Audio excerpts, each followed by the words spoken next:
ആണ് എടുക്കുന്നത്. കാരണം ടേസ്റ്റ് ഒന്നും നോക്കാമല്ലോ എന്ന് കരുതിയ. ബാക്കി ഫുഡൊന്നും നമുക്ക് പറ്റാത്ത ടൈപ്പ് ഫുഡാണ്, ഇഷ്ടപ്പെട്ടില്ല. റൈസ് ഇല്ല, റൈസ് ചപ്പാത്തി അങ്ങനെയുള്ള ഐറ്റമൊന്നും ഇല്ല. അപ്പോൾ കൂടുതലും ഇവിടെ സാലഡ്സ് അങ്ങനെയുള്ള ഐറ്റംസാണ്. ഞാൻ കുറച്ച് സാലഡ്സും എടുത്തു.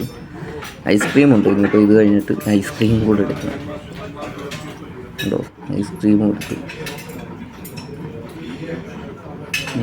ഐസ്ക്രീം എടുത്തു. സ്ട്രോബെറി വാനില ചോക്ലേറ്റും ഉണ്ട്. ഞാൻ മാത്രമേ എടുത്തു.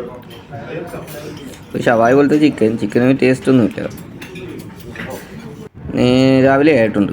ഇപ്പം ഷിപ്പ് പോണ്ടിലോട്ട് അടുക്കാറായിട്ടൊരു അരമുക്കാൽ മണിക്കൂറിനകം ഷിപ്പ് അടുക്കും. അപ്പോഴത്തേക്കും രാവിലെ എണീച്ച് ഒന്ന് ആ ഷിപ്പ് എടുക്കുന്നതൊക്കെ കാണാനായിട്ട് വരണയാണ്. രാവിലത്തെ ഫുഡും ഷിപ്പിൽ നിന്ന് പ്രൊവൈഡ് ചെയ്യുന്നുണ്ട്. അപ്പോൾ രാവിലത്തെ ഫുഡ്